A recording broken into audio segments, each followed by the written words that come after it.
Watch this. No way!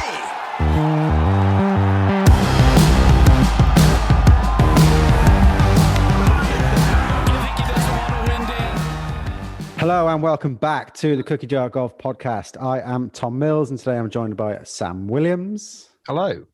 And special guest, Michael Verity. Michael is an odds compiler for an online gambling firm.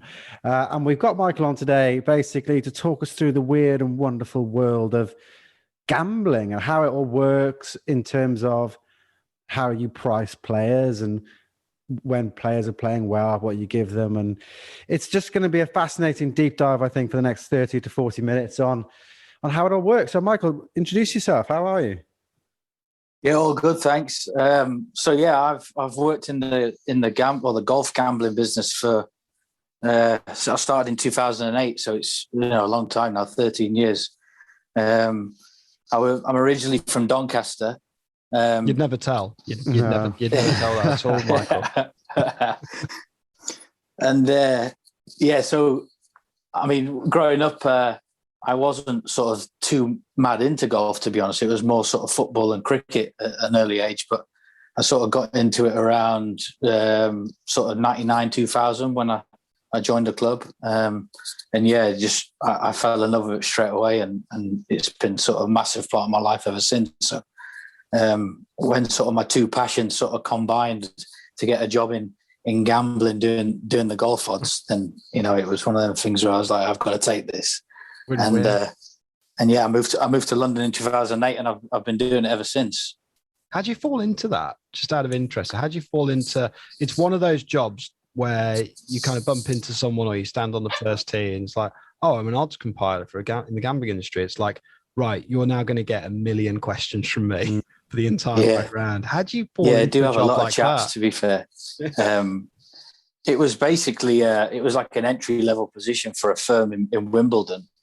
And that I saw in the Racing Post on one Saturday back in, it would be early 2008, and I just thought I'm going to have to go for this. So I did. I mean, at that stage, I was I didn't even know if I really wanted to move to London. But when I went down and I heard all about what the job would entail, I thought I'm going to have to take this. So I did, and 13 years later, I'm still down here.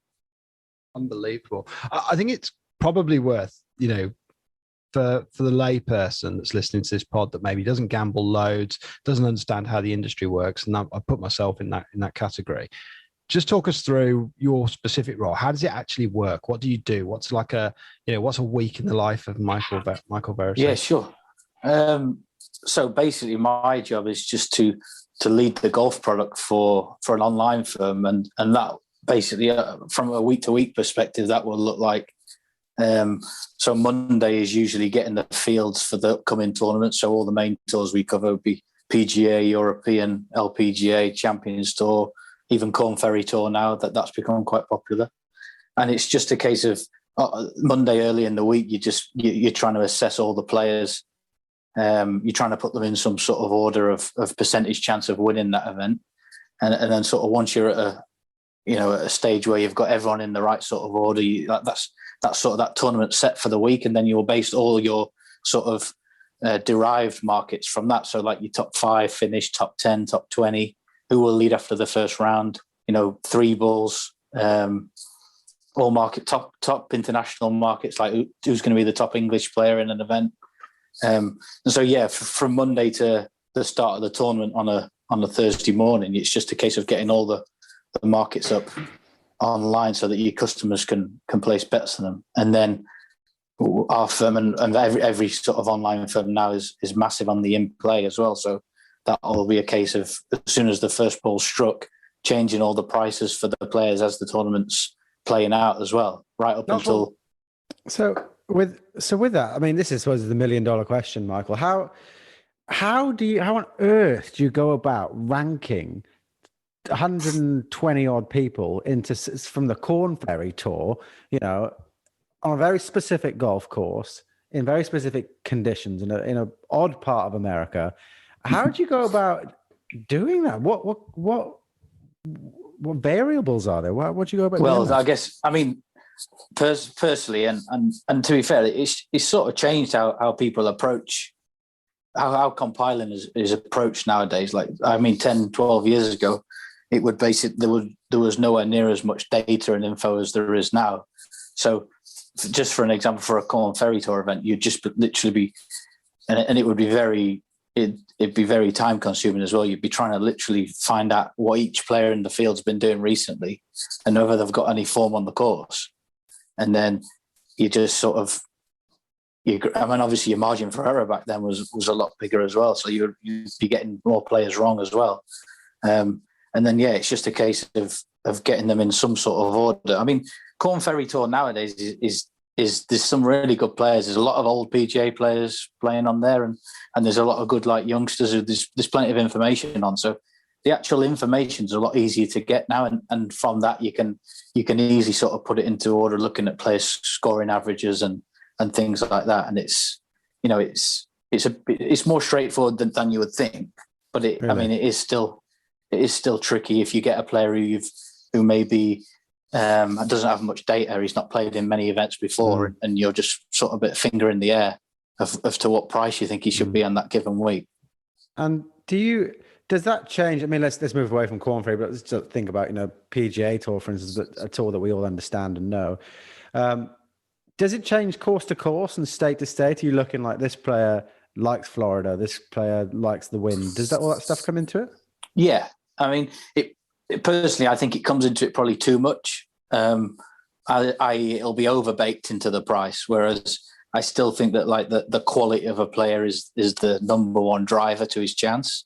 Now, if somebody's had 4 top 5s on a course and he's going back there the next year, then without doubt punters are going to be looking at that and they're going to be thinking, I'm going to back this player because he clearly loves the course. So as a compiler, you straight away have to bear in mind that you're probably going to see money on that player if you were to price him without bearing that course form in mind. So to sort of preempt that, you would be sort of shortening the player up to go. So say he's normally 100 to 1 chance. If he's got really good course form, you might soon be 66 or 50 to 1. Because you sort of lay it anyway. Yeah, you manage it that way because you know that people are still going to be interested in them, but you've already sort of factored that in to shorten the price. So you're happy to take the money at that price, even though they've got really, sound course form. It's incredible, isn't it? And I mean, I'm assuming a couple of things here, but kind of want your take. Things like the ShotLink era that we're in now, and the availability of on-course data and on-course performance. It's on everything in the PGA, but I'm guessing it stretches right through the LPGA, pretty much every event there, and Corn Ferry and some of the other feeder tours, obviously things like European Tour as well. But that data has presumably changed the market massively. Presumably there's a lot more transparency there.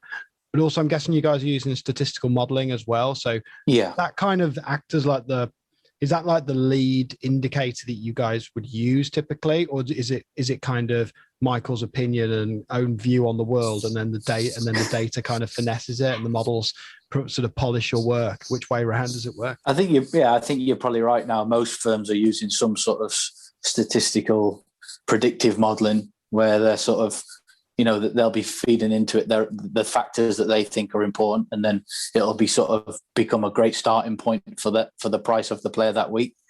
And then I guess it's just on a typical week, you'll still want to sort of manually adjust the prices of players who you think are maybe the model's underestimating or things like that. But I think, most people now in sort of the high profile leagues in sports betting, not just golf, are using some sort of predictive modeling to help them with their price, at least give them a really good starting point.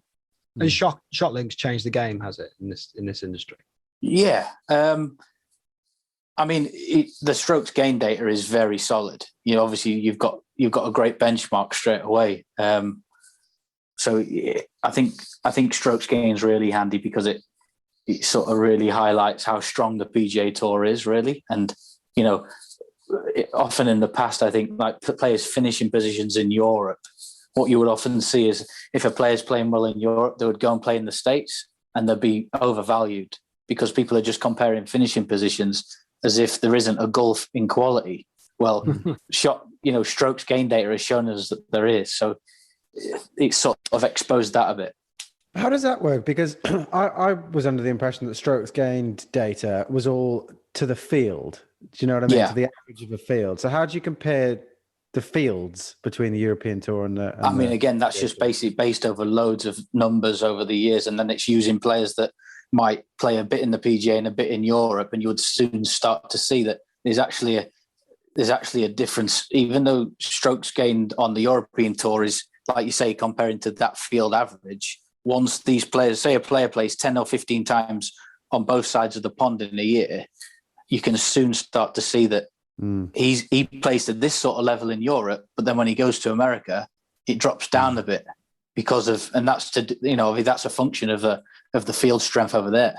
Is there anyone that sticks in your head on that sort of European Tour where you think, yeah, they go to the States and then money piles onto them? But yeah, again, even just like a high profile case like Tommy Fleetwood, he's when he plays in Europe, he's like a 10, 11 to 1 favorite. And then if he plays in America, he's usually, it's obviously hard to just take a direct comparison, but he'd be a much bigger price in a PGA, in a standard PGA field. He'd be a much bigger price than he is in a standard European field. And then just players like recently, obviously like Robert McIntyre's a really promising up and coming player. But again, like when he goes to play in American events, you do start to see that like it just feels like he's overvalued by the market. So punters will probably want to bet him on the back of his European form, not kind of taking into account that it's going to be a much stiffer test in the PGA. I'll put myself in there. So I'll put myself in that camp. So he obviously he's enjoyed a good little spell out in the States, and a couple of miscuts and some difficult weeks, and then got into the match play. And funny enough, I actually had him before the event at 90 to 1. Just felt like something like match play was going to work well, and he had a really good week there. Yeah. But like you say, on the whole, when you sort of smooth it out and generalize, you do get the feeling there is a step up when it comes to the PGA Tour. And I'm guessing that's scoring averages that are just more. They are just high. They're just lower scoring averages more consistently across a broader spectrum of players. Yeah, and then obviously like there's really good sites like Data Golf who actually do an adjusted strokes gain, so they take into account the sort of the difference in the field as well. So that gives you a really good like overall number.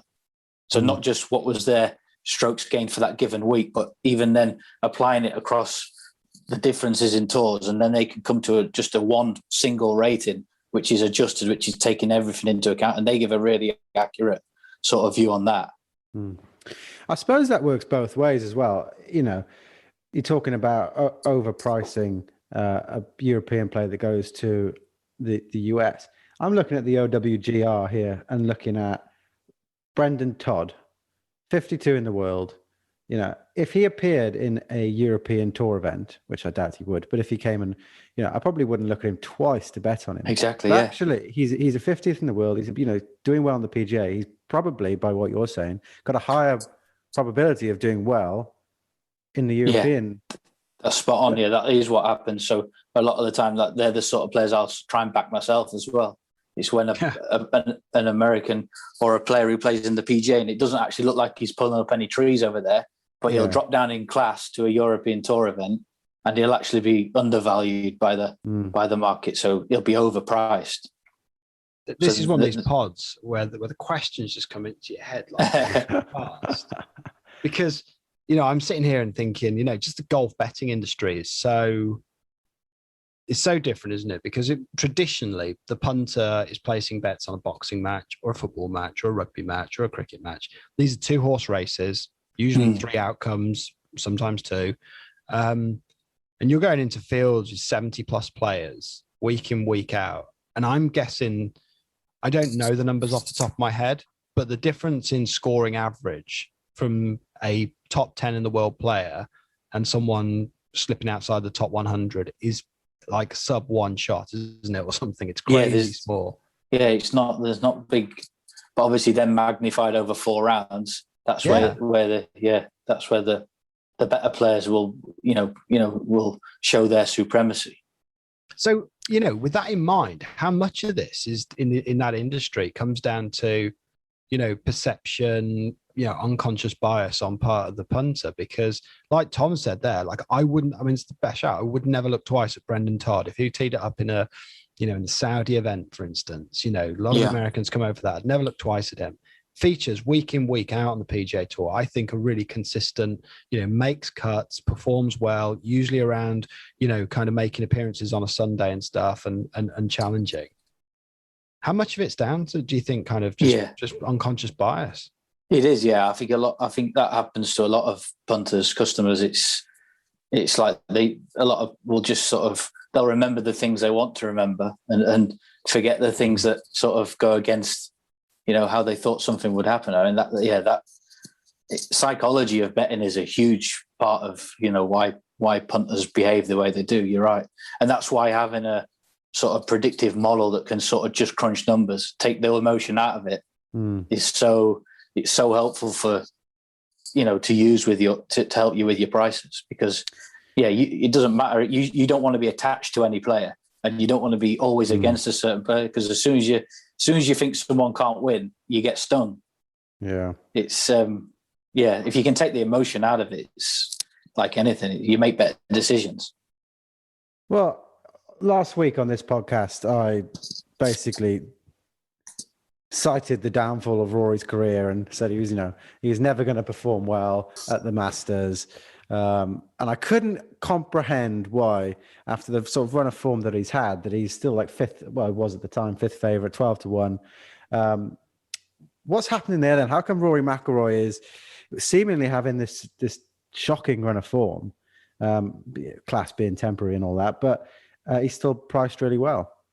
Did you say you've got the official world golf rankings there? What's he down to now in that? Is he about 12? 11. 11. So, I mean, that's still quite a good indicator of where he sort of sits. And then obviously, I guess with a market like the Masters, you know that he's going to be popular. So you probably don't need to be quite as big as maybe you ought to be on a player like Rory. But, I mean, I don't know. Rory's such a strange one to work out, because he's obviously. I always get the feeling with Rory, he's just not quite as good as people want him to be. It's like it's almost like he's not. He doesn't tell everyone to expect all this from him, but yet he gets all these expectations placed on him. But no, I mean, obviously he's shown up well in the past. They obviously had that famous year where he was in front at the turn, and then I think he'd gone odds on to win that year, and then he ended up in someone's back garden, didn't he, on the 10th? He's in the lodges. Yeah. So you're always gonna, especially as a UK facing firm, you're always gonna see money for the popular players. So you're probably right. He probably shouldn't be the fifth favourite. He probably should be somewhere near his world ranking position in the market. But you just know that you can still take money on him at a price that's probably short of where he ought to be. Well, this is this pod's going to be all over the place, because like questions are popping into our minds just left, right, and centre. Yeah. Just talking about how people will back Rory because they like him. Does that work the other way for somebody like Patrick Reed, who everybody hates? Do you get less bets on him because they don't like him? So you got to adjust the odds for that. I think that's you're halfway. You've got something there. Like, there is players who are unfashionable. Maybe not so much Reed, because I think people, as much as they like to dislike him, I think people really just sort of recognise just how good he is now. Yeah. I mean, well, people know he's good. They just don't like him, right? Yeah. Whereas there are some players, maybe people with funky swings, things like that. Daniel Berger, people like that, maybe. Yeah, that's a good shout. I think he'll go well next week. Just players who, or maybe like not too in the media limelight all the time as well. They'll just keep themselves to themselves. You can definitely sort of see trends like that, where popular players get overbet and slightly unfashionable players with funky swings or weird actions and like just things like that. They can be sometimes sort of missed by the market. Yeah. But not Reed. Reed sort of, he's but not Reed. He's a Masters winner. He'll be popular again next week, just because of obviously He's played well. He won at Tory, didn't he? When he He's had kind of that, become the that pantomime villain anyway, Yeah. isn't he? Really, and Yeah. he's in the Yeah. limelight. You can see when his name's there, you look past this guy like at your I don't peril. mind him, you know. I know he's dodgy. I really like watching him, just because of how ridiculous he can be. Yeah. He just doesn't care, does he? I think that's the whole No. point with someone like Patrick Reed. He had absolutely no fucks. Funny one. I was actually at the President's Cup on the day 4 when they played down in Australia. When his caddy had, like the day before that, his caddy had that altercation with a fan. So I was there the next day walking around with my dad, and he was getting absolutely dogs abuse from the Aussies. It was amazing. But he just spurs him on. He just gets better. Yeah, he does. He was like smiling at them. It was almost like being at a football game. That was only after a few days after Sandgate, wasn't it? Out in the Bahamas, the Hero World Open or whatever it is. So I think they flew to the President's Cup from there. Yeah, that's it. And they were all on the plane together, weren't they, and stuff? And there's all and stories then that. JT was doing all those like scooping actions in the bunkers in the practice rounds, making like a joke of it. They got kicked out, didn't they? The guy got kicked out for carrying a shovel around or something like that with it. Yeah, that's right. Yeah, I see unbelievable stuff. One of the ones that'll be interesting to talk about, I know Sam's keen to talk about this player particularly, is Tony Finau. The great divider. Yeah, is he difficult to price? You know, how does, because obviously, like he's never going to win. So I think that's a punchy statement. He already won, and he's one of the best players in the world. So let's rephrase that statement. But he's outrageously good each way bet, isn't he? He seems to really divide opinion, because obviously players like him show up really well on the models because of how consistent they are around a high level. So like your model's always going to like him. But obviously, I mean, to this point, to have only won once, it does sound ridiculous. But I don't know whether he's just one of those. It's just like almost like, is it just the most ridiculously unlucky player? Like, is he just one side of the distribution when there's somebody at the other side who's picking up wins that they shouldn't win? Yeah. I mean, when you look at the three main ones that have got away from him are, so there was Riviera this year when Max Homer beat him. Yeah. And obviously Homer went lights out as well on the Sunday. He was bogey free for the weekend or something like that around Riviera, which is just unheard of. Yeah. And obviously when Max drove it behind the tree on the 10th, the first playoff hole, because I was doing that event in running, and Tony at that point goes into like 1 to 10, like because he's stymied behind the tree, he's 1 to 10, so he's 90% to win the tournament at that point. And then by the time obviously it turns out that he could get the ball on the green, and then the rest history. They halve that hole, and then he wins the next Homer. Then there was the furthest one back was the HSBC when Shoffley beat him in the playoffs. And again, I think the final round, he shot the 4th lowest score, Finau, of the day and got chinned. And then for our American listener, that basically means you got knocked out. Okay, so just a little bit of linguistic flair there. Michael, thank you. And the other one was Waste Management last year when Webb Simpson held 2 bombs on him to beat him. He held a 20-footer to get in the playoff, and then a 10 or 15-footer in the playoff. So it's like, in each of those 3, Tony's probably been at least 90% of a win in all 3 of them at one point. It's not gassing, is it? It's not just like, it doesn't look like, they're good performances in isolation. Yeah. And you really can't control winning. You can play as well as you like, but at the end of the day, you can't control what the other players do. So there are situations where you can do everything you possibly could to win, and you just get beat. And there's no choking or bottling about that at all. It's just getting beat. But obviously that's not how the narrative works, is it? If someone keeps coming second, people think there's a problem with them. Now, I'm not so sure that in 10 years' time, Finau might have a completely normal number of wins. It wouldn't shock me, for the whole career. If you look at his whole career in 10 years' time, and he might have won 15 times, then you're just like, oh, he's won once a year for 15 years. What of it? And he gets all 15 in 1 year. Yeah, that'd be brilliant. But no, it's obviously it's very hard to sort of definitively tell what's going on, but it does feel like he's a very unlucky golfer. There are some times, though, where closing it out is clearly a factor. So, whether or not, we could debate for the entire of this pod and then probably another 10 hours about someone like Tony Finau and winning. But there are players out there. Yeah, like there are players that struggle David getting it done, aren't there? Drysdale. Yeah, Oh, I mean, like, Drysdale. that was a painful Drysdale. one, wasn't it? Where was that? Was that Saudi last year or something? Yeah, He he was was- playoff in Saudi. He lost, but he was Who in did the he running lose to? in the Kenya Open as well, wasn't he? Recently, Yeah, just last week. Yeah, yeah. Drysdale's about 537 events, no Yeah, wins, that's right. something That's like that. right. Yeah, It's nuts. I'd love to And see will him have been win in something. position, would have been Oh, I in know, position to brilliant. win some of these things, wouldn't they? So, like, how do you price that in? Like, I mean, I can kind of in my simple brain figure out how OWGR, strokes gained, scoring average, trajectory of form, recent results, how a computer might start stitching that together. But then how do you start pricing in someone's, grit under pressure on a Sunday? Yeah, well, that's the thing. If you start tweaking models too much, you can get really out of whack with them, because if you're going to put in like a closing factor for one player, you've got to do it for the whole field.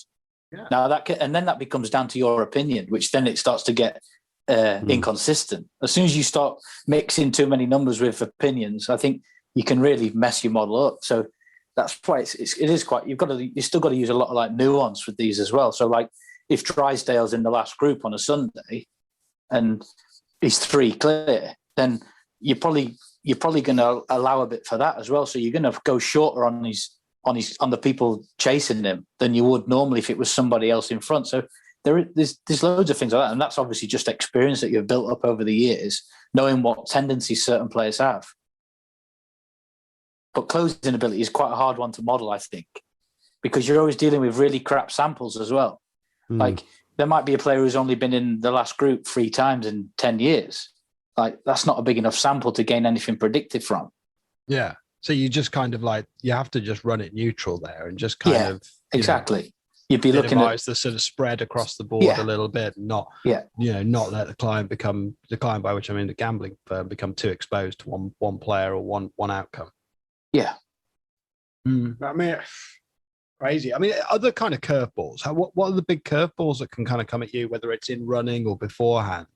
What are the things where it's like, yeah, if that happens, that is an absolute nightmare to start working around. There must be things where you're like, I mean, the toughest sort of thing when in terms of pricing is probably like, I mean, Spieth's probably a good one at the minute, because you're like, well, in 2021, he's showing form that he's not shown for 3 or 4 years, but yet a lot of like your sort of intuition with golfers and that is that you can't just look at someone's 6 weeks of form and think that that's them.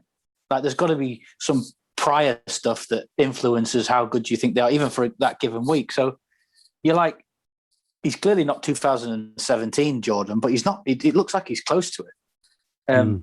So it's things like that, and obviously it's subsequently come out recently that he had some sort of rib issue or something like that. I was reading that you could almost. I mean, why he didn't say anything at the time, whether he's just been like, I don't want to make excuses, which fair play to him if he's done it like that. But I mean, I think he's leading again tonight in Texas, so he's clearly right at it. I mean, next week he could even challenge for favoritism if he were to win in Texas. That's how mad it'll be. Really? Yeah. Really? So he could go I think top hole. Wow. I think so. With his course history, people are just going to want to back him at any price.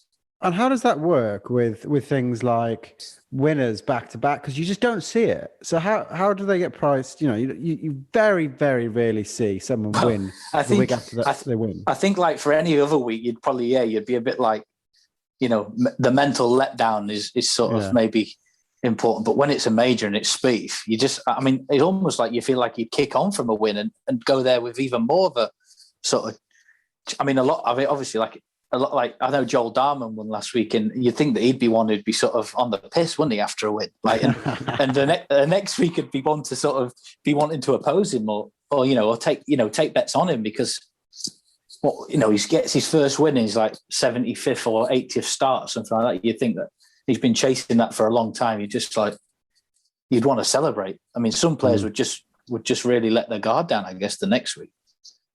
And I guess you model, you might do, but you've got to also start thinking about things like the Koepka factor, haven't you? Where it's like people who just turn up under the right time, under the spotlight, all of a sudden they arrive. Yeah, he's a very difficult one. Put him in the Valero. He's not even going to make the cut. Like it's all he can do to be asked to walk around 36 holes of golf on Thursday and Friday. stick him in the Masters, and all of a sudden you've got a different breed of golfer on your hands. And I guess you have to kind of legislate for that to a certain extent, don't you? Yeah. Koepka's a really interesting one. Again, like on his actual consistency and his scoring, he comes out as much bigger price than you want to put him in the market because, again, he's so popular. He's quite an inconsistent scorer, and he does shoot some big numbers that sort of will weaken his sort of his average quite a lot. But he's one of those who's such a volatile player that. And obviously, like to win 4 majors, like even though that seems like almost overachieving, it's like you've got to respect it. Because again, punters just want to be with Brooks Koepka. There's like Morikawa was another. You see certain players just get backed every week. Oh, people want to be on Morikawa quite a bit, do they? Yeah. See, that surprises me. Cameron Champ's is that obviously in the another. States, or is that? It seems to be like it. I think that would be sort of globally in golf betting. It's like it's the real sort of it's the real potential players. Yeah, and the ones who people think there's way more upside in them still. Well, like Cameron Champ, they see him hit the ball 350 yards and think, well, he's bound to win because he's hitting the ball exactly. further than everything else. But it's not necessarily. Punters are definitely seduced by sort of golf swings and power. Yeah. Definitely, yeah. Well, the kid in Europe. Yeah, go on. Sorry, Michael. No, that Wilco 9 bar. Have you heard of him? Oh, it's it. Yeah. Like 383. I mean, talking plus 200 ball speed, aren't we? Yeah, he'll be another who people, I guess, just take the view that if as soon as he straightens it out, he's going to take some stopping because he's just got so much firepower. I mean, I hate that we're going to go here with it because a lot of these roads walk back to distance, Bryson. We've done a few things. No, hang on. We're talking distance, aren't we? So we've got to shoehorn it in somehow. We've done a little bit on data in the past. We had Lou Stagner on the pod talking a lot about strokes gained and stuff. And obviously he has a really kind of clear edge on in terms of looking at stats and does some cool work with Scott Fawcett and the like. And he talks about the advantage that, I think something, I can't remember the stats off the top of my head, but it's like 10 yards extra translates to, quite a significant margin over overall strokes gained and stuff. Yeah. How on earth do you start pricing for something like the Bryson factor? You watch him go into things like Bay Hill. You're looking at him going into things like Winged Foot. And then you look at him going into things like the Masters in 2020. Sorry about that. Yeah. Like just talk about Bryson, like how that whole distance thing works, because it's crazy just for the spectator, isn't it? Yeah, that was because obviously like with Bryson, like for that Masters last year, like obviously in the lead up, so say like Christmas time, he'd have been, I can't remember exactly what price, but he might have been 50 to 1 in that outright, because obviously firms offer the majors well in advance. And I think he started 8 to 1 favourite. So in sort of those 9 months, so basically, in fact, it was probably when the first like COVID lockdown was, when obviously he did all the work to his body. But as soon as he came back from that and he showed that what he was doing had some sort of, merit to it, and he was really sort of, like his price just came absolutely tumbling down. But in terms of factoring in what he does to your prices, I mean, it's just one of you've got to. I mean, we saw it straight away, like what the upside could be with if he, if what he was trying was going to come off. So I mean, he was one who we always sort of want to be on the right side of. So you would sort of go under the market on the player like him. But and obviously it didn't turn out for him at Augusta. But again, he'll be popular next week again, because it's like it feels like with him, it's like he's just going to swing, isn't he? And if it clicks that week, he goes close to winning, and if he don't, he might miss the cut. But that doesn't really matter, because on the weeks that it clicks, he's going to make loads of dough. Too much firepower, isn't it? It's just and he's going to pick up trophies. And if you can do that for 5 or 10 years, I don't know. I don't really know what physically how it'll affect him. But I mean, I know there's enough people out there who think it has to take its toll. It's very violent, isn't it? It is. He's such an interesting player to watch. On the other side of the distance debate that you're going to have to price in is at some point you're going to have to make a decision on how you price Bernard Langer to make the cut. another one that is it's ridiculous. I bet you, how do the models look at him, and how do you price him? How does all that work? Well, I mean, Langer's he's one of the, like I was saying earlier, like you have sort of like with the amount of data that's out there, you can sort of see what, even though Langer's playing mainly Champions Tour, you can sort of see what that equates to in a PGA Tour sense as well. So I mean, if you put him into a PGA Tour context, he might still be like, I mean, he might even still be sort of borderline making it. Maybe not now, but he wouldn't have been. He'd have been around borderline making his card still on the PGA Tour. So it sort of gives you a ballpark with the current of where performance. You think with a good season and a few putts dropping, that's card made. Yeah, because there's probably still enough courses on the tour, your Harbour Towns and your tight little pokey joints, that he can still probably make enough. I mean, I've noticed his form has slightly tailed off this year, I think. But you just sort of trying to get following his form that closely. That's a shocking insight into the level of detail you have to track. Well, yeah, and obviously, like you've had Stricker, Fioric all join the ranks there, so it's straight away it's more difficult. But yeah, you're with a player like Langer for next week, and you'd just be sort of trying to equate him to someone who's in the field. And then obviously you'd be looking at conditions as well. If it plays firm and fast, he can.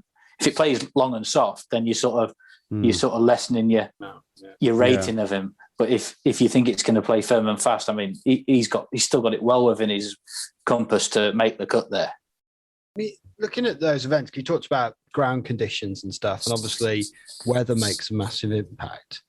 What's the hard? I mean, I've got an inkling in my head of what I would think, but it's probably totally wrong. What's the hardest event for you to get right? I mean, I'm guessing that's an industry level question, not necessarily you personally. It's not like, oh God, I just can't get my head around Harbour Town or whatever. But what's the hardest event at a kind of global stage to kind of get right on this stuff?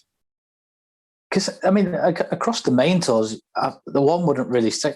With pricing, it usually gets trickier the lower down the spectrum you go, because information is just less easily available to you, and people can get an edge on you if they know more about a player than you do. But you think across the main tours now, like there's so much info on all the top PGA players. In terms of courses, I don't think there's really any standout course that you would find harder than another, unless somebody's got, I guess, an edge on you in, like, they know that the weather's going to change at a certain point in the tournament, and they can sort of see one side of the draw is really favoured before you do, things like that. But I mean, again, there's still a lot of randomness involved in that as well. So nothing really sticks out as being a really tough event to price. I would just say more the lower down you go in terms of the field strength or the class of the tour, the harder it gets. And what about for the punter?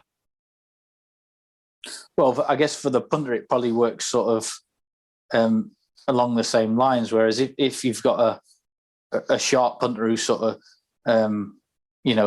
he can get information on a smaller tour and about players that you don't necessarily know much about, then they can get an edge on you that way. I mean, across like the main tours, again, it's like how can a punter really know that much more than you about a high profile player? It's hard to see that unless they know that. I mean, I guess Spieth might have been a good one here, because if you knew that, if you had some injury news or something like that, that would be one way of. If you knew that a player was injured and you could bet against them in like a matchup or something like that, so you just take one player against them. There's things like that where you can, but again, you can't do anything about that. You've just got to, price it as good as you can. But so, just sort of veering slightly off track. Do you do much of the in-play betting and all that sort of stuff? Yeah. So I would imagine that that's hard to do with models, because you just don't have the time to do that. If you think back to when Jordan Spieth had his collapse in the Masters, like what's happening there? Like, is the control room just going crazy? Because you've got to, like, odds are going everywhere on everybody. Like, how does that work? Yeah, they are chaotic, those ones. When a leader makes it, what do you make, a triple? Yeah. So, it was a quad, I think. It was 7 on a par 3, wasn't it? Yeah, that's right. It was a quad, yeah.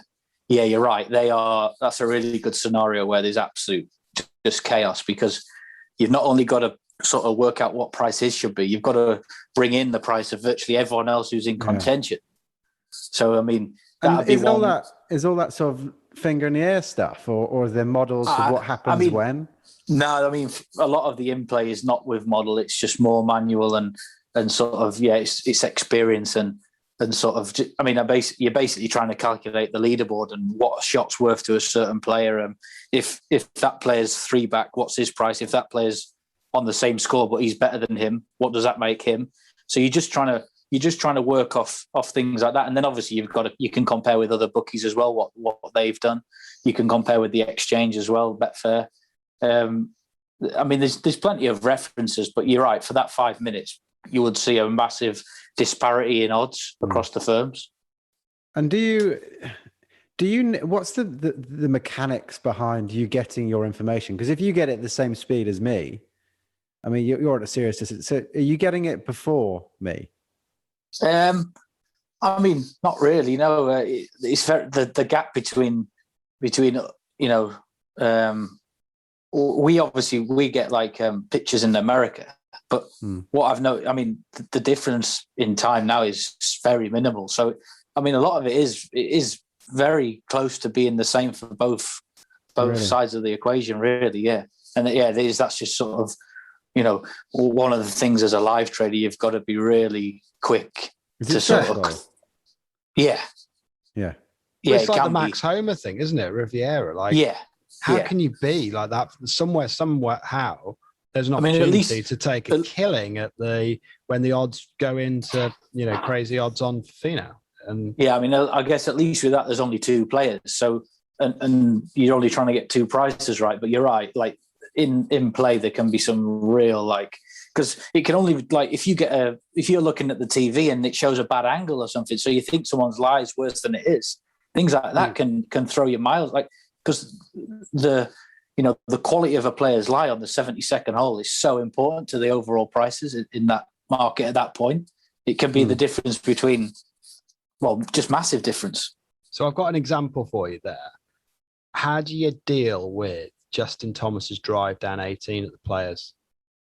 So do you remember it? Yeah. The duck hook. Yeah. So I guess when you see that take off, you would probably want to suspend your outright at that point for a few seconds, because otherwise you're going to get yourself in too much trouble. Like there's no almost point to do it, to being open at that point, because if he hits it in the drink, then your prices are all wrong. And your miles so you can just literally suspend it there. Well, I mean, obviously for the user experience, you want that to be as minimal as possible, but like for a huge volatile moment like that, yeah. So basically, can we just clarify? When you're on a live betting and it says odds suspended, that means someone is shitting themselves somewhere, just going fuck, what's happening? What I do?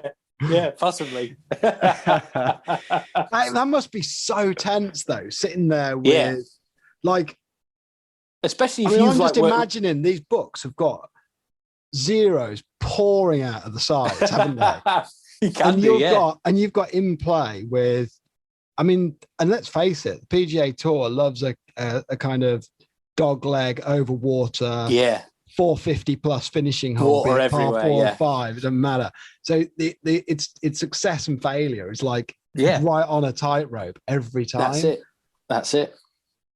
And obviously, if you've worked hard on your book for 4 days, you want to see it through to the end with like just really good decision making. So it is. It can be. You can get some big swings, obviously, in for or against you at that point in an event. Yeah.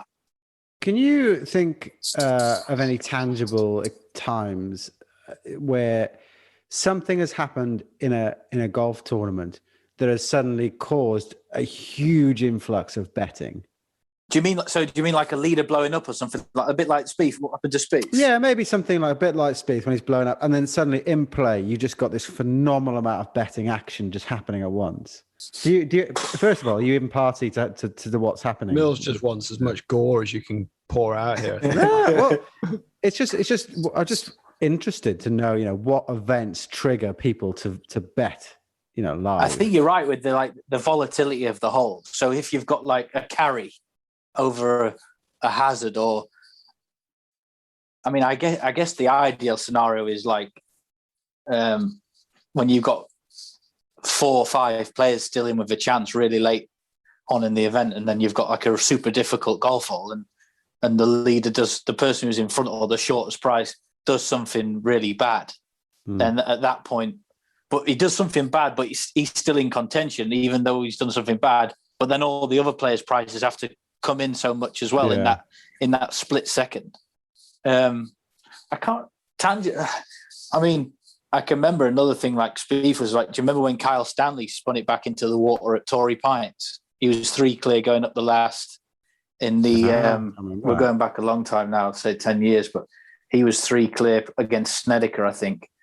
And he was just wedging it into a par 5 and it hit the upslope, spun back into the water. And at that point, he's 1 to 100 to win the tournament because he only needs to make 7 to win. He makes 8 and loses in the playoff. Wow. Yeah. So when that happens, when that spins into the water, are people then just piling into the long play into Snedeker? Well, they would be trying to, but if you were watching carefully enough, then you would be straight away, you would be seeing the situation develop and moving your price accordingly so that you're then at the correct price. I mean, he was still a massive favourite then because then he was still a big favourite then because he's obviously drop zone, but he knocked it on the green and then 3-putted, I think, something like that. So it was just, I remember doing that. It was absolute carnage. And then obviously you've had remember when, Garrigus had that horrible melt in Memphis. He had a 3-shot lead on like Westwood and Carlson and he hit it in the drink. And then I think Westwood beat Carlson in the playoff. And then obviously, you remember the Keimer one when he was 10 clear in Abu Dhabi? No. He was 10 shots clear in Abu Dhabi in about 2013, I want to say. And that wasn't a sudden one. That was like a slow bleed. He just gradually tossed shots away all the way up the back sort nine. of an Adam Scott one, was it? Yeah, and Gary Lytham, wasn't it? Same sort of one, stomach shot to the wound, you know. This like unknown French guy, Gary Stoll, won at about 500 to 1. He's not been seen since. That was unreal. You got your Van der Vels as well, haven't you? No, and that's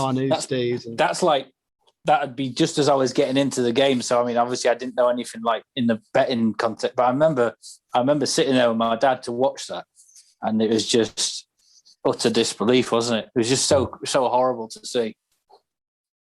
Yeah, it was a complete mind explosion. Oh God, there's so many things that like. Obviously, I think it was the second shot just had to miss the stand or go into the stand, and it would have been the free drop. But it hit the pillar of the stand and then went into a horrible light. It's just like really fine margins. It's just one that makes you sick watching it for the bloke. Well, I mean, it's still one of the. I mean, it's one of the great sporting moments, but I mean, painful for him.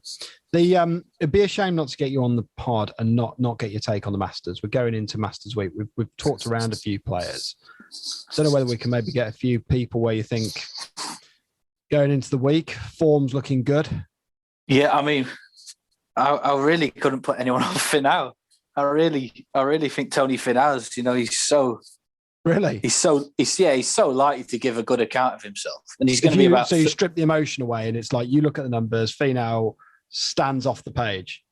Well, what you got to think of is, come Monday, all the firms are going to be offering all the extra each way places as well. So you're going to get the best offer on Monday, and you might get 28, 30 to 1, something like that on Finau, and with 8 or 9 each way places. I mean, I think that would be cracking. Like another one who's sort of almost like in the similar mold, but he's playing brilliant is Casey.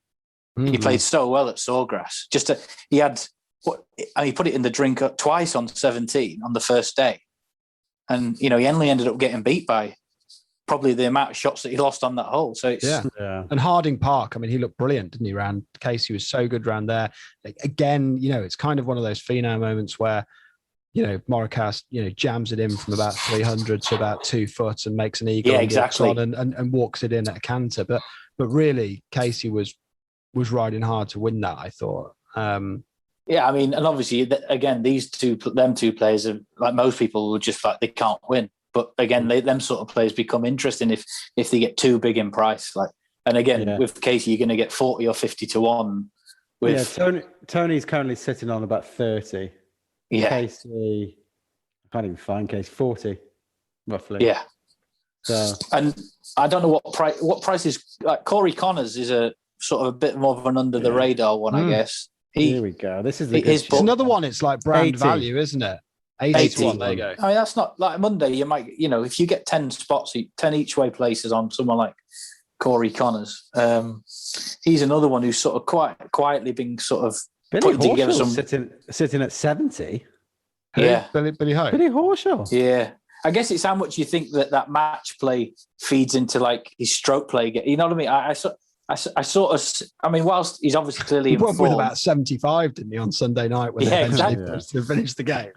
whilst he's in form, I don't know whether that I sort of treat match play a little differently, just because it's just a completely different format. But yeah, no, I mean, I couldn't on Monday if you bet the top prize with the most amount of each way places, I couldn't put you off anyone basically. I mean, there's such good value in the place part of the each way, because of firms are just trying to entice you. The size of it, and that's they're trying to entice you. Marketing. I mean, you think there's only 90 players, 95 players. So in a normal week, there's 155, so 156. So yeah, betting each way next week is usually very sort of enticing. Well, we're world renowned for picking players that can't even make a cut. So we're not even world renowned, Tom. So just steady on with that there. But we always pick players that we think are going to win, and they never even make the cut. So I don't think we had a shocker the other week, didn't we? Yeah. I mean, we've talked a lot about the PGA stuff so far, and some of the top players. Your job means you've got to cover literally every aspect of the tours. I'm guessing you've got sight of some pretty hot up and comers. I don't know whether, where's the next Morikawa's, the next Matthew Wolf's, the next Xander Schauffele's, the sort of where's that crop coming from? Because I guess you have to keep tabs on things like NCAA rankings and all that sort of stuff. I don't think there's any absolute world beaten amateurs coming through. I do think that Fitzpatrick's brother's likely to be a very good player, Alex. Do you? Yeah, right. I think he just got named in the Walker Cup. He did, yeah. He just got named. I think he's likely to be really good. So he'd probably be Europe's best. And I think America-wise, there's the world number one at the minute is, I think it's Davis Thompson, and he's from Georgia, and they've obviously got a real good history of producing quality players. Like if you look at a standard PGA Tour event, you've usually got 10 who've went to Georgia Tech, isn't it, or whatever? No, this one's University of Georgia Bulldogs.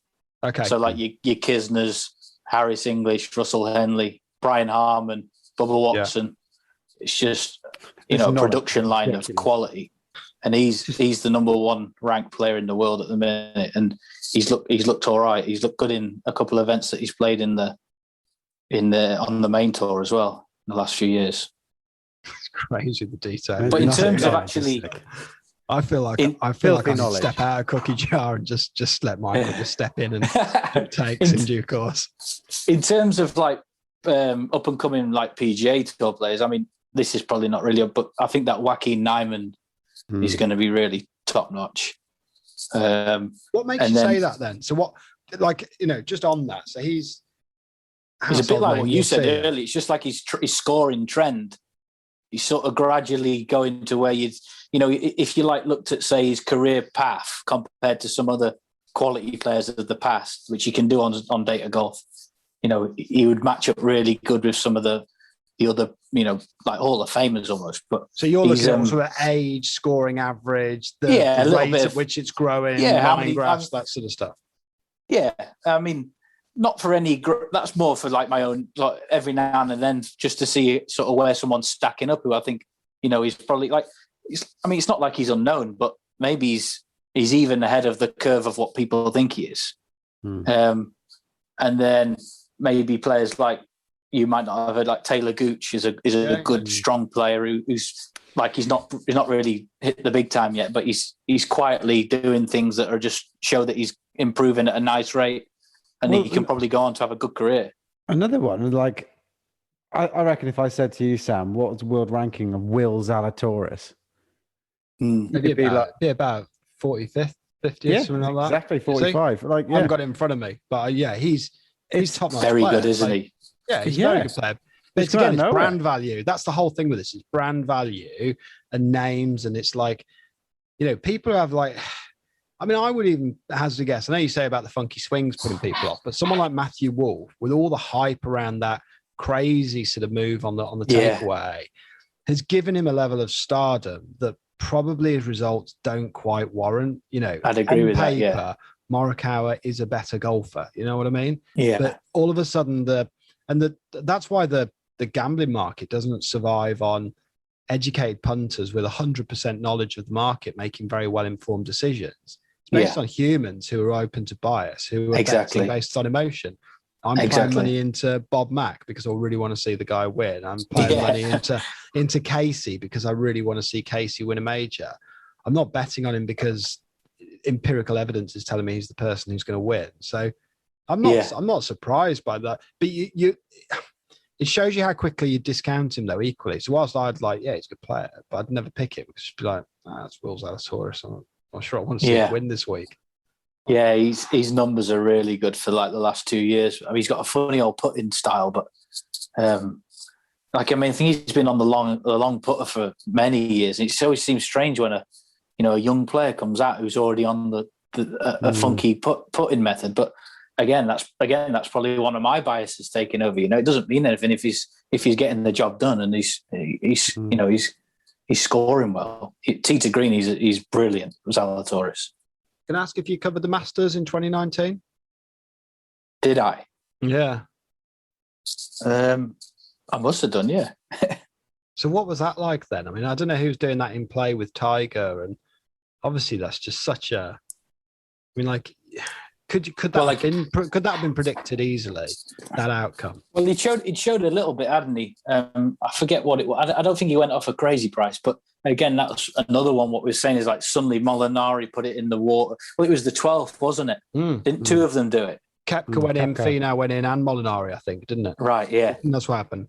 That was when because obviously, like, you knew Woods was there, but then it's sort of like when that happened, you were just like looking at each other thinking, oh my God, it's on this, isn't it? And then. Because you must have thought money's pouring in there, and all of a sudden, like, evidence showed he was going to win. And obviously, everyone wants to see Tiger go and win at the moment. Yeah. It's just like, yeah. It was probably one of those times when if a player goes too short, then you actually sort of avoid taking too many bets on them because they're just like, for most like recreational punters, they still want a good return. The feeling of, so if a player can actually be too short even though it's the right price, it's too short, so they don't feel like they're getting enough for their experience. So you can. I don't think that was a terrible result, that one. I mean, not in running anyway. I mean, he would have been well back pre-tournament for sure. He's another player who just whatever price you put up, he gets back. Yeah. Well, because obviously he'd had like a second place at the Open that year. I think he had. That's right. Second place at the PGA. But it was all under the radar second places. He was never really like leading or anything, was he? He was that's right. Leading the Open by like, I think around the turn for one hole or something. Yeah. But he kind of just was, I bet your models were looking at him thinking, yeah, he's trending. But I mean, I think he was like a bit similar to like Spieth now. Like he was like, you could see he was on the way back, but you probably didn't want to make him as short as everyone else did. But like I was saying, with players like that, you can tuck in along with all the other firms because you're going to see money for them regardless of what price you put. They're that popular. I mean, just a funny one, like Tiger at his prime was going off 5-4 for majors. In 156 man field, he was going off at his shortest price. I mean, that's the price of a football team, like to win a home game, is it? Quick percentage on that is what, 40% likelihood of winning or something? 5-4? A little bit more, yeah, about 44-45%. He was. That's the theoretical chance he had in some of those early 2000 majors, yeah, against 155 rivals over 4 days. You think of the random stuff that can go wrong. And he was that price. And I mean, he's won 14. He's played in a lot more. I mean, 40, and it was 43%. warranted. Yeah, it was warranted at that time. He was winning them for fun, wasn't he? But yeah, I can't remember anyone coming. I think Rory went off 4-1 or 5-1 for when he won at Valhalla. but that'd be the next shortest I remember. Yeah, and I remember shortly after that, I was going down and placing like Grand Slam bets for the following year and stuff on Rory. That was when he was in a spell where people thought, Yeah, he right, was. we've now got the next Tiger on our hands here. This guy's just going to lap the field for the next 10 years. But and that's 4-1, and then you think Tiger's going off at 5. So that's 20% 5 to 4, and he was double £4 on, more £5. Bloody hell. How much? I'm conscious of your time, so we kept you for way longer than we thought we were going to. But this has been extremely interesting. But how much of kind of looking at your neighbours goes on, and looking at what are they pricing them? What are they pricing them? Okay, well, I want to get the punters money, so we're going to go, be a bit more generous, but can't go too much. How much of that goes on between that's certainly something that goes on. Like we've said in this, is like, if you want to see money on a player and every other firm's 33-1, then you don't need to go 66-1, because you're just going to take, you can see money for that player at 40-1. So you don't need to take those unnecessary risks where you're taking extra money at prices that you're gonna take the money on the 40s anyway. So yeah, I mean that happens a lot, to be fair. And then obviously, if you really fancy a player and everyone's 25-1, then you can go 20s or 16-1 or something like that, and you're usually not going to see any real action on that player, because all the action will be with all the other firms, so you'll avoid it. Okay. Yeah, so you can. That's basically how you sort of try and position your book, is that you're trying to get players on side, or you're trying to like sort of almost be with that player, i.e. not take any money on them. So you're either trying to take them on or be with them. That's how Tiger ends up in the 5-4 space, because it's almost bubble-esque in so much as no bookie wants to be holding the baby with, a heavy market share on Woods when he goes and romps in another victory, do they? So they all just keep repeatedly tucking in behind the other bookmaking firms, so that it just gets all battered down to 5-4, and it's all kind of beaten away. So kind of also flipping it the other way then, Michael, events that are, crazy. Like, where do you see like, kind of random winners popping up and all sorts of wacky stuff happening? Yeah. So the one event that springs to mind straight away is the Pro-Am at Pebble Beach, which is usually early February. I think the last 5-6 years, there's been like, I think it was Nick Taylor won 2 years ago at like 300-1. Ted Potter Jr. was 500-1, and then a couple of years before him was like Vaughan Taylor was, I think, 300-1. Now it's one of them where like I don't really. A lot of people would read a lot into that and think that that's who you need to be looking at in the betting. Like I need to pick a big price for this, but I think with things like that, I think a lot of it is just complete randomness, and that there's probably no real predictive value in something like that. That's just a fluke of trend, and it's just circumstantial. That's just a 5-year sort of capture of that. It doesn't really. It's like there's no real signal to that. Well, you would have had people put money on those. I know that sounds like a ridiculous statement, but did many people go in for like 300-1 and like? Yeah, you still household name. Yeah, exactly. The player's family. No, that sort of stuff definitely happens. Like, players' families. I guess it depends how big the bookie is, but I mean, in most events, you will take a bet on every player in the field. It could be, it could be pennies, or it could be a decent chunk. But you usually will have laid every player. But obviously, you won't tend to lay players at those sort of prices for much, and they'll usually be, a good result for the bookie when a 500-1 chance wins, because I mean, it's very unlikely that they get picked out, but it does happen. And the likelihood is they probably put a fiver on all of the 300-1s, or not just, they haven't just randomly selected one and said, right, you'll do. Exactly. Yeah. How do you price up on match play. So we talked match play earlier. Had Ryder Cup this year, volatile, seems to be prone to it's on the day stuff. Is that just lick your finger and stick it in the air stuff, or how can you legislate for some things like Medina, the comeback there?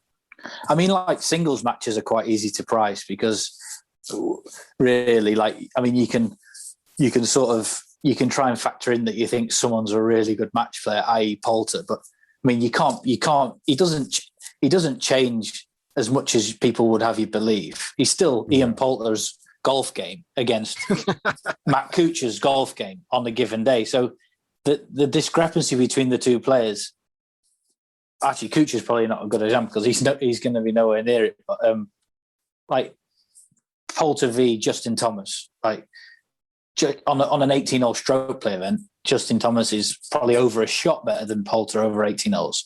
Now, in a match play, you might narrow the gap slightly, but I think if anything, firms they'll narrow it too much. And them sort of situations, I'd usually want to be betting Thomas because people will fall into the Poulter narrative. But obviously, I mean, who knows whether it's real or not? He just tend to come alive in the Ryder Cup. I mean, how do you put a number on what he does?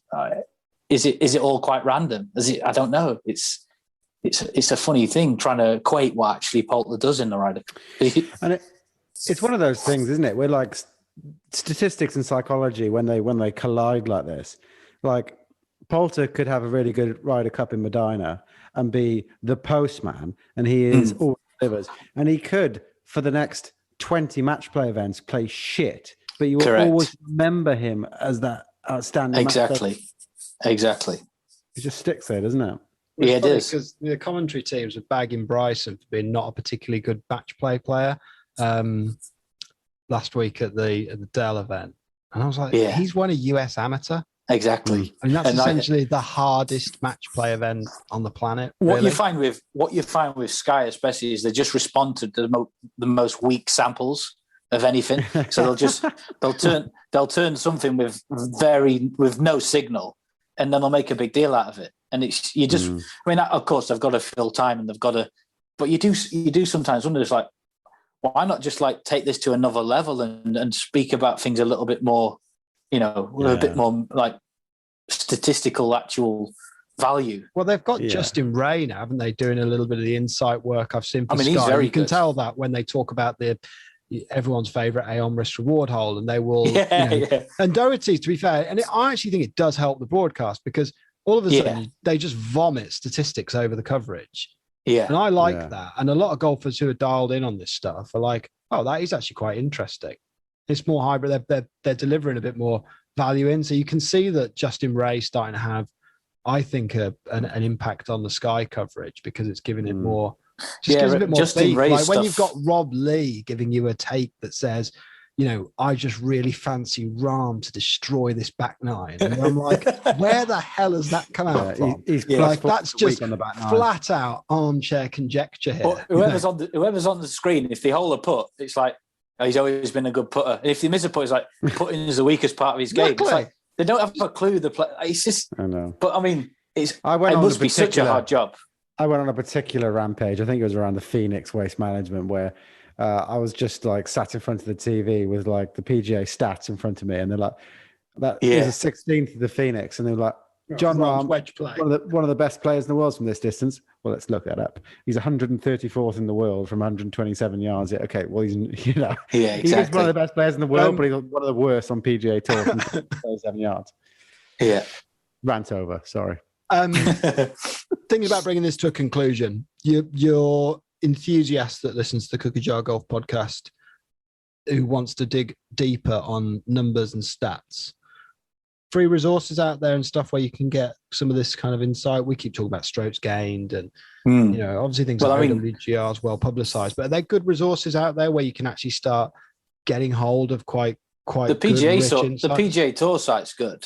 And then obviously I've mentioned Data Golf's very good. I think they do give a lot of stuff away. They do have a subscription thing as well if you want to go even further, but they make some really nice articles, and I think they actually have a thing where they release it every now and again called Inside the Numbers, which is actually a really good thing to read. You learn plenty of stuff off them. But yeah, I mean the main PGA Tour sites are really, really good for your strokes gain stuff. Fascinating stuff. That's been it's just like a million questions still unanswered, but I just know I can't spend 4 hours. This isn't this isn't Spanish Inquisition, but it is really interesting to kind of get a peek behind how all this stuff happens. And I think to your point, Tom, the way statistics and psychology kind of collide in gambling, it's a fascinating topic, really. So it's a huge thank you for joining the pod, Michael, and wish you all the best for the Masters Wheel. Let's hope you've got it right. Fingers crossed. Cheers, lads. This.